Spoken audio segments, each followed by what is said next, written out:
Hello students. So in this video today we are going to do the remaining part of chapter Up You Go. It's an EVS chapter of class 5th. Starting के कुछ हम इसके question answers कर चुके हैं, reading कर चुके हैं. अब जो लास्ट के जो पार्ट हमारा बचता है ये पार्ट 2 है आपकी इस वीडियो का. आई एम श्योर पार्ट 1 आप सभी ने देख लिया होगा. So this is part 2 now. So let's begin now. शुरू करते हैं. जो रिमेनिंग चैप्टर है हमारा उसके एनसीईआरटी के क्वेश्चन आंसर्स, चैप्टर की रीडिंग एंड हिंदी एक्सप्लेनेशन हम इस पार्ट में करेंगे. सो कुछ क्वेश्चन है. सबसे पहले आपके क्वेश्चन से स्टार्टिंग होगी. What kind of tool are needed for climbing mountains. देखिए इस चैप्टर के जितने भी इंपॉर्टेंट क्वेश्चन आंसर्स हैं वो सभी मैं आपकी जो वर्कशीट बनाने वाली हूँ उसमें सभी इंक्लूड कर ही दूंगी और वहाँ पर आपको उनके आंसर्स भी दिए जाएंगे. सो आप ये मत सोचिए कि वीडियो में हम लोगों को आंसर्स नहीं मिल रहे हैं, कई रिटर्न आंसर्स. तो रिटर्न आंसर की ज़रूरत नहीं है इसमें. आप सिर्फ समझ लीजिए चैप्टर को, ये सिर्फ आपके अंडरस्टैंडिंग के लिए है. क्वेश्चन आंसर्स के लिए डेफिनेटली आपको जितने भी चैप्टर्स हैं सभी की वर्कशीट की वीडियो आई एम श्योर आप सबको मिल ही जाती होगी. Okay, so important question answers हम उसमें कवर कर लेंगे. इसमें मैं आपको आंसर्स बता देती हूँ. तो कौन कौन से इंपॉर्टेंट टूल्स हैं जिनकी हमें ज़रूरत पड़ती है माउंटेन्स को क्लाइंब करने के लिए. तो सबसे पहले तो आपको कंपास चाहिए, रोप चाहिए एंड हार्नेस चाहिए. आइस एक्स अगर मैं कहूँ, एक्स मतलब होती है हथौड़ी. कुछ एक ऐसी स्पेशल छोटी सी एक्स आती है जिस पे कहीं पे आइस है तो वो अगर आप उसमें उसको गाड़ेंगे तो वो फिक्स हो जाएगी उसके अंदर. ओके, और उसके बाद प्रोटेक्शन गार्ड चाहिए आपको, पुले चाहिए, हेलमेट चाहिए अगर ऊपर चढ़ना है, आप बाय चांस स्लिप हो जाए तो सर पे चोट नहीं लगनी चाहिए. ग्लव्स चाहिए, फर्स्ट एड किट चाहिए होती है, oxygen cylinder, food packets, water bottle, torch, ये सभी और भी बहुत सारी चीज़ें हो सकती है जो कि आपके बैग में होनी चाहिए अगर आप माउंटेनियरिंग के लिए जा रहे हैं. तो सभी चीज़ें फिर से मैंने कहा आंसर्स आपको वर्कशीट में इन सबके मिल जाएंगे. Next question is have you ever seen a hook and rope being used for anything elsewhere. क्या आपने कभी देखा है कि हुक और रोप किसी और चीज़ में यूज़ की जाती हो. तो आई थिंक ये वेल में अगर आपने देखा हो, पुराने जो कुएँ होते थे उनमें यूज़ की जाती थी आपकी हुक, और उसमें बकेट को अटैच कर दिया जाता था जिससे अंदर जाती थी बकेट और पानी बाहर आता था. Okay, next question is what else can we use if we want to cross a river in the mountain. अगर आपको माउंटेन में रिवर क्रॉस करनी है तो और क्या यूज़ कर सकते हैं आप. तो आई थिंक थिक रॉप और स्लिंग जो आपने दिया है आपकी बुक में वही एक सोल सोर्स है रिवर को क्रॉस करने का. अदरवाइज रिवर क्रॉस करने के लिए आप बोट यूज़ कर सकते हैं अगर अवेलेबल है तो. Next is what do you need why do you need extra energy on the mountain. Mountain पर आपको एक्स्ट्रा एनर्जी की ज़रूरत क्यों पड़ती है. क्योंकि देखिए एक होता है आपका नॉर्मल वॉक, आप धरती के ऊपर चल रहे हैं उसमें इतनी एनर्जी नहीं चाहिए. लेकिन अगर आपको ऊपर की तरफ क्लाइंब करना पड़ता है, ग्रेविटी की अगेंस्ट जब आपको जाना है, ग्रेविटी हमारी अर्थ की एक पावर है जो कि अपनी तरफ सभी चीज़ों को पुल करती है, खींचती है. तो अगर उसके अगेंस्ट आपको चढ़ना है, ऊपर चढ़ना है, तो उस टाइम आपको ज़्यादा एनर्जी की ज़रूरत लगती है. ओके, सो ये इसका एक साइंटिफिक रीज़न होगा. डेफिनेटली आंसर मैं आपको बता दूंगी. नेक्स्ट क्वेश्चन है आपके लिए have you ever heard of any one who has done something adventurous what. इसका आंसर आप खुद देंगे. क्या आपने कभी किसी को देखा जिसने कुछ एडवेंचरस किया हो लाइफ में और क्या किया अगर किया है तो. Next question is have you ever done anything adventurous. आपने कुछ किया है तो उसका आंसर आपको यहाँ पर लिखना है. चलिए अब आगे आते हैं. Next is rock climbing. अब रॉक क्लाइंबिंग करते हैं, रॉक क्लाइंबिंग की स्टोरी रीड करते हैं. 10 फरवरी 1984 की बात है ये. We had to climb 15 kilometres to reach Tekla village. Tekla village में जाने के लिए हमें 15 किलोमीटर और क्लाइंब करना था अभी. It was at a height of 1600 metres. जो गांव है आपका जिसकी ये बात कर रही है संगीता, तो वो 1600 मीटर ऊपर है. Our rucksacks had all the way all we may need. हमारे रक्सैक में जो बैग है उसमें सभी वो चीज़ें हैं जिनकी हमें ज़रूरत पड़ेगी. ये देखिए आंसर आपको यहीं दिया हुआ है. फूड पैकेट्स हैं, वाटर बॉटल है, rope, hook, plastic sheet, diary, torch, towel, soap, आपके wind cheaters, whistle, glucose, jaggery, चना. तो जितनी भी चीज़ों की ज़रूरत पड़ सकती है, फूड रिलेटेड हो, सेफ्टी रिलेटेड हो, सभी इनके बैग्स में है. And some other snacks. We could see fruits and vegetables growing in the step field. ये स्टेप फील्ड है आपकी, स्टेप्स पर ये यहाँ पे होते हैं इस तरीके से. तो वहाँ पर इन लोगों ने देखा कि कुछ फ्रूट्स और कुछ वेजिटेबल्स उगाई हुई है. We saw colonel Ram Singh. हमने कर्नल राम सिंह को देखा standing on 90 metre high flat rock with pegs and ropes. जो कि खूंटी के साथ अपने और जो रोप है उनके साथ 90 मीटर की हाइट पर खड़े हुए थे. We had been told to first observe the rock carefully, हमें बताया गया कि पहले आप रॉक को केयरफुली ऑब्जर्व करिए एंड आइडेंटिफाई होल्ड्स, और उसके बाद आइडेंटिफाई करिए अपने होल्ड को, place where we can put our hand and feet, कि आप कहाँ पर अपना पैर रख सकते हैं, कहाँ पर आपका हाथ होना चाहिए, उसके बाद ही आप रॉक क्लाइंबिंग कर सकते हैं। Today I was not going back out, आज तो मैं वापस नहीं जाने वाली थी। I stood first in the line, confidence आ गया था ना लास्ट टाइम के बाद इसको, तो ये आज लाइन में सबसे आगे खड़ी है। Our instructor tied a rope around my waist, मेरे इंस्ट्रक्टर ने मेरे वेस्ट के चारों तरफ एक रोप को टाई कर दिया। He put a sling and held the thick rope which was hanging, तो उसने एक स्लिंग, वो क्या स्लिंग मैंने आपको बताया था लास्ट में क्या होता है, और एक थिक रोप को, जो हैंगिंग रोप थी, उसको हेल्ड करने का, मुझे पकड़ने के लिए कहा। He started climbing as if he was running up, वो तो ऐसे क्लाइंब कर रहे थे जैसे वो दौड़ रहे हो। I also put my sling, मैंने भी अपना स्लिंग को पुट किया। But as I took my first step, लेकिन जैसे ही मैंने अपना पहला स्टेप लिया, आई स्लिप्ड, मैं स्लिप हो गई। And there I was swinging from the rope, और मैं यहाँ पर क्या कर रही थी, रोप से झूल रही थी बीच में। इस तरीके से कर देते हैं ताकि ऊपर से कोई गिरे तो वो स्विंग होता है हवा में, गिरता नहीं है नीचे। Keep your body at angle of 90 degree, अपनी बॉडी को 90 डिग्री के एंगल पे रखो वाइल क्लाइंबिंग, जब तुम चढ़ रहे हो। I heard keep your back straight, अपनी बैक को स्ट्रेट रखना है, सीधा रखना है कमर को, डू नॉट बेंड, झुकना नहीं है। Keeping this in mind I imagine the rock as flat ground, इसको मैंने दिमाग में रखा और सोचा कि ये जो रॉक है ये एक फ्लैट ग्राउंड है। And I started climbing up, और मैंने ऊपर चढ़ना शुरू कर दिया। Again while coming down we had to use the rope, फिर वापस आते टाइम भी हमने रोप यूज़ करी, कि in a special way called rappelling, एक अलग तरीका था उस टाइम रोप को यूज़ करने का जिसे हम रैपलिंग बोलते हैं। I did this with the same fearlessness, और मैंने वो भी इतने ही निडर होकर किया, फियरलेसनेस से किया। अब चलिए आप बताइए, have you ever climbed a tree, क्या आपने कभी किसी पेड़ पर चढ़ाई की है? हाउ डिड यू फील, कैसा आपको फील हुआ? वर यू स्केर्ड, क्या आपको डर लगा? या फिर डिड यू एवर फॉल, या फिर आप कभी गिरे हैं अगर उससे, तो वो भी आपको बताना है। तो अगर आपने किया है ये तो आप यस लिख दीजिए, कैसा फील हुआ वो बता दीजिए, एक्साइटेड, डर लगा, जो भी चीज़ें जिस भी तरीके से आपने फील किया पेड़ पर चढ़ते time. Next is have you ever seen someone climb a small wall, क्या आपने कभी किसी को किसी छोटी वॉल पर चढ़ते हुए देखा है? What do you think is the difference between climbing a wall and climbing a high rock, एक वॉल को क्लाइंब करने में, एक रॉक को क्लाइंब करने में क्या डिफरेंस होता है? तो वॉल आप जानते हैं बिल्कुल फ्लैट होती है, पकड़ने के लिए बीच में कुछ नहीं होता आपको सीधा जंप करना पड़ेगा और ऊपर से दूसरी साइड से वॉल को पकड़ना पड़ेगा। लेकिन रॉक में आपके क्या होते हैं, रॉक क्लाइंबिंग में उसमें बीच में आपको स्पेसेस मिल जाते हैं क्लाइंब करने के लिए। Okay, next is a funny incident, अब इसने एक इंसिडेंट बताया जो थोड़ा सा फनी है। इट वॉज इवनिंग, अब शाम हो गई थी। खोंदोनबी वॉज फीलिंग हंग्री, खोंदोनबी का जिक्र इसने किया था, मणिपुर से लड़की थी जो मिज़ोरम से थी। ओके, सो उसको भूख लगी थी। We did not have anything to eat, और हमारे पास खाने के लिए कुछ भी नहीं था। She jumped over the fence, तो उसने फेंस के ऊपर से जंप किया। फेंसिंग होती है किसी भी चीज़ में जो चारों तरफ बाड़ लगा देते हैं हम लोग, कोई जंगली जानवर ना घुस जाए। एंड गॉट इनटू फील्ड्स, और वो खेतों में चली गई। She quickly plucked 2 big cucumbers, वो वहाँ से 2 खीरे तोड़ के लाती है। एंड केम बैक, और वापस आ जाती है। Just then a woman came from behind and caught hold of her bag, तभी एक वुमेन पीछे से आते और उसका बैग पकड़ लेती है। She started saying something to Khondonbi, वो कुछ खोंदोनबी को कहती है इन हर ओन लैंग्वेज, अपनी लैंग्वेज में। We could not understand what she was saying, तो हमें समझ में नहीं आ रहा था कि वो क्या कह रही है। Khondonbi was trying to explain in her Mizo, और खोंदोनबी अपनी मीज़ो में उसको समझा रही है। उनकी बात उसको समझ नहीं आ रही, खोंदोनबी की बात उस वुमेन को समझ में नहीं आ रही थी। Okay, explaining in Mizo, okay, 81 82 pages missing. Okay, so here is page number 82.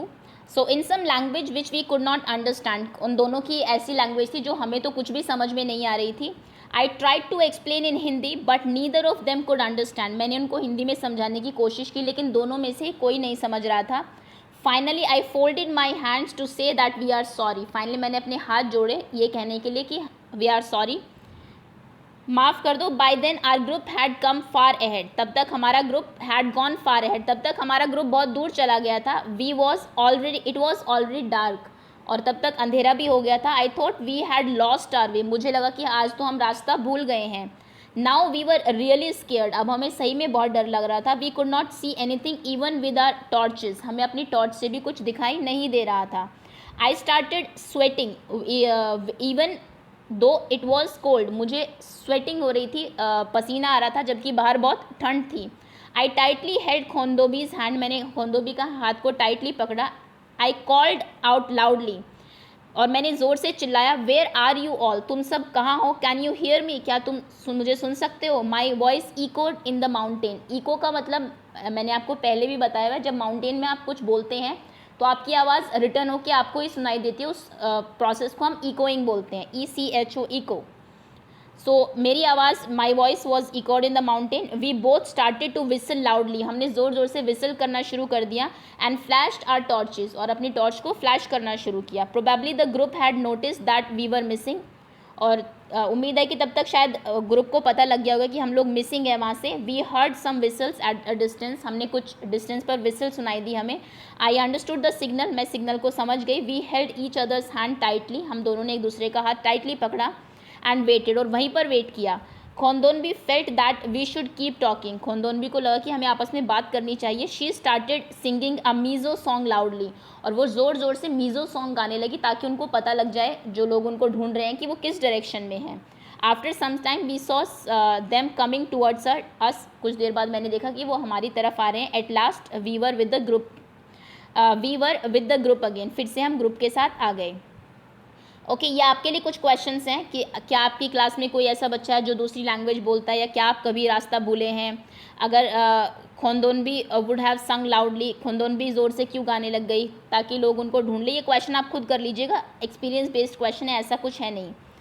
Okay, ये आपके लिए ट्राई करने के लिए अपने फ्रेंड के साथ ask your friend for a book without speaking, बिना बोले आपको उससे बुक मांगनी है साइन लैंग्वेजेस में. Okay, after dinner we met a special guest, dinner के बाद हम एक स्पेशल गेस्ट से मिले जिनका नाम था बछेंद्री पाल. इनके बारे में आपको ज़रूर पता होना चाहिए, देखिए आगे बताएंगे भी शायद वो. She had just been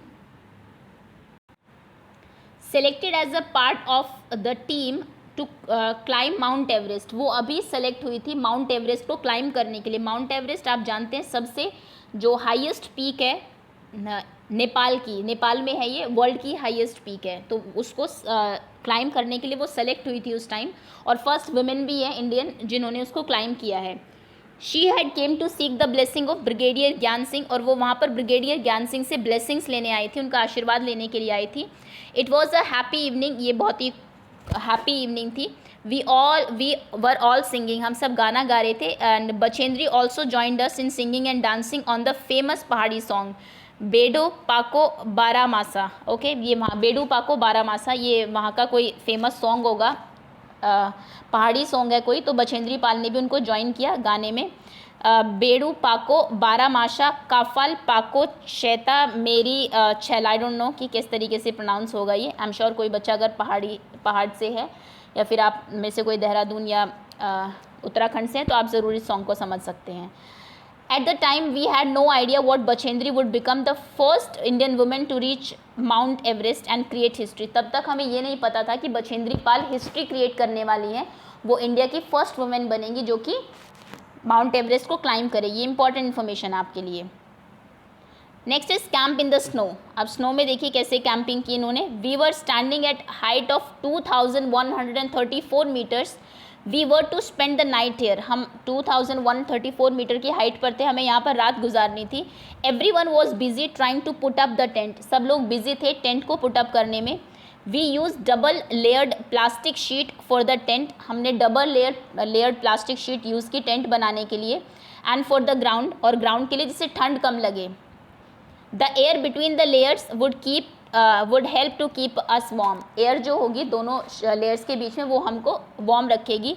we put in the pegs and begin to put up the tent, हमने अपने पेग्स निकाली, खूंटियाँ, और उनको उसमें डग करना शुरू किया, टेंट को पुट अप करना शुरू कर दिया. As we tied from one side the wind blew the tent from the other side, जैसे हम एक तरफ टेंट को टाई करते थे, बांधते थे, तो हवा उसको दूसरी साइड से उड़ा देती थी. After quite a lot of pulling and tugging, बहुत देर तक पुल और टग करने के बाद we manage to get up the tent, अब हमने फाइनली टेंट को लगाया. Then we dug a drain around the tent. फिर हमने टेंट के चारों तरफ एक ड्रेनेज बनाया, नाली जैसा. We were feeling very hungry. अब हमें बहुत भूख लगी थी. We collected some firewood. हमने कुछ लकड़ियाँ इकट्ठा की. And stones to make a chulha, जिससे कि हम एक चूल्हा बना सकें. एंड कुकड सम फूड, और कुछ फूड कुक कर सके. आफ्टर द मील, खाने के बाद, we collected all the waste in the bag to clean the camp side. ये बहुत ज़रूरी है. जनरली लोग कैंपिंग करने जाते हैं और उसके बाद जो वेस्ट होता है उसको वहीं पर छोड़ देते हैं, विच इज़ वेरी बैड. तो उन्होंने उसके बाद जितना भी वेस्ट था वहाँ पर सभी को इकट्ठा किया, एक बैग में रखा ताकि कैंप साइट क्लीन रहे. Soon we got into the sleeping bags. उसके बाद हम अपने स्लीपिंग बैग्स में चले गए. I was not sure if I would be able to sleep in it. मुझे नहीं समझ आ रहा था कि मैं इसमें सो पाऊँगी या नहीं. वुड इट बी कम्फर्टेबल, क्या ये कम्फर्टेबल रहेगा. Would I not feel cold, क्या मुझे ठंड तो नहीं लगेगी. But the bag were filled with soft feathers. लेकिन बैग में बहुत ही सॉफ्ट फेदर्स, पंख भरे हुए थे. Which help in keeping us warm, जिसने हमको वार्म रखा. We were all very tired, हम सब बहुत थक गए थे. So very soon we fell asleep, इसलिए हम जल्दी ही सो गए. द नेक्स्ट मॉर्निंग, अगली सुबह, we woke up and found that it was snowing. अगली सुबह हम उठे तो हमने बाहर देखा कि बर्फ़ पड़ रही है. वाइट सॉफ्ट फ्लफ़ी स्नोफ्लेक्स वर जेंटली फॉलिंग. और सफ़ेद कलर की फ्लफ़ी स्नोफ्लेक्स जो हैं वो बाहर आराम से गिर रही है. Wow, it was so beautiful, बड़ा ही सुंदर लग रहा था. The plants, the trees, the grass and the mountains, everything looked white. जितने भी प्लांट्स है सबके ऊपर बर्फ़ पड़ी हुई थी. ट्रीज़, सभी चीज़ों के ऊपर, माउंटेन्स के ऊपर सब कुछ वाइट दिख रहा था. Today we were to climb higher. आज हम लोग और हायर क्लाइम करने वाले थे और ऊपर जाने वाले थे, to 2700 meters. Oh God. We walked carefully on the snow with the help of sticks. हमने स्टिक्स के थ्रू, ताकि फिसले ना, बहुत आराम से स्नो को क्लाइम करते हुए आगे बढ़े, वॉक किया उसके ऊपर. It was difficult because we kept slipping. बहुत मुश्किल था उसके ऊपर चलना क्योंकि हम कॉन्स्टेंट स्लिप हो रहे थे. बाय आफ्टरनून तक we had reached snow covered mountains. हम लोग वहाँ पर पहुँच गए थे जो माउंटेन्स स्नो से कवर्ड थे बिल्कुल. We enjoyed throwing snowballs at each other and making a big snowman. फिर हमने एक बड़ा सा स्नोमैन भी बनाया, आप यहाँ देख सकते हैं. और जब आप कभी जाते हैं ऐसी जगहों पर तो डेफिनेटली स्नोबॉल्स बना के एक दूसरे के ऊपर तो फेंकते ही है. सो वो भी एक्टिविटी की इन्होंने. Next is last day at the camp. 21 जनवरी 1984 की बात है. अब ये लास्ट डे देखते हैं क्या हुआ. We were getting ready for the camp fire. Last day में कैंप फायर होता है, आग जला के सब लोग इन्जॉय करते हैं, अपनी स्टोरीज़ बताते हैं कैसा उनका एक्सपीरियंस रहा. तो हम लोग तैयार हो गए सभी कैंप फायर के लिए. Each group presented a programme. हर एक ग्रुप ने एक प्रोग्राम प्रेजेंट किया. वी वर इन्जॉइंग, हम सब इन्जॉय कर रहे थे. टेलिंग जोक्स एंड लाफिंग, एक दूसरे को जोक्स सुना रहे थे, हंस रहे थे. Singing and dancing around the camp. Camp में डांस कर रहे थे, सिंग कर रहे थे. Soon it was midnight. जल्दी ही आधी रात हो गई. Brigadier Gyan Singh got up and called me. Brigadier Gyan Singh उठते हैं और मुझे बुलाते हैं. आई थॉट, ओ नो, मैंने सोचा ओहो, what have I done this time, अब मैंने क्या कर दिया. But when sir announced my name for the best performance award, I stood still. लेकिन जैसे उन्होंने कहा कि बेस्ट परफॉर्मेंस का अवार्ड संगीता को दिया जाता है तो आई स्टूड स्टिल, मैं एकदम स्टिल, मतलब बिना हिले डुले वहाँ पर खड़ी रही. ही ब्लेस्ड मी, उन्होंने मुझे ब्लेस किया, आशीर्वाद दिया. And tears of Joy roll down my face. और जो खुशी के आंसू थे वो मेरे आँखों से बहने लगे. अब आपके लिए क्वेश्चन है, why do you think a drain was dug around the tent. इसने बताया था कि हमने टेंट के चारों तरफ ड्रेन को डग किया, खोदा था उसको. तो ऐसा इन्होंने क्यों किया. तो ड्रेन्स डग किए जाते हैं to keep off insects, snakes, pesticides etcetera, इन सबको दूर रखने के लिए टेंट से. बिसाइड माउंटेनरिंग के अलावा what are other activities that can be called adventurous. और कौन कौन सी एक्टिविटीज़ हो सकते हैं जिनको आप एडवेंचरस कह सकते हैं. और क्यों इनको एडवेंचरस कहते हैं, तो और कौन कौन सी एक्सरसाइज हो सकती है. आई थिंक पैराग्लाइडिंग हो सकती है, hiking, rock climbing, bungee jumping. तो ये कुछ एक्टिविटीज़ हैं जिनको आप एडवेंचरस कह सकते हैं क्योंकि इनमें कुछ थोड़ा सा रिस्क, थोड़ा सा आपको डर लगता है. और जब आप फाइनली इनको करते हैं तो आपको बहुत खुशी होती है. तो ये आपका चैप्टर था. आगे आपको बचेंद्री पाल के बारे में एक पैराग्राफ दिया है, वो आप खुद रीड कर लेंगे. स्टोरी आपकी इतनी थी mainly. So that's all. Thank you so much for watching. And जल्दी इसकी क्विज आ जाएगी. आई एम श्योर चैप्टर आपको समझ में आ गया होगा. And all of you will score good in your quiz. Okay, thanks again.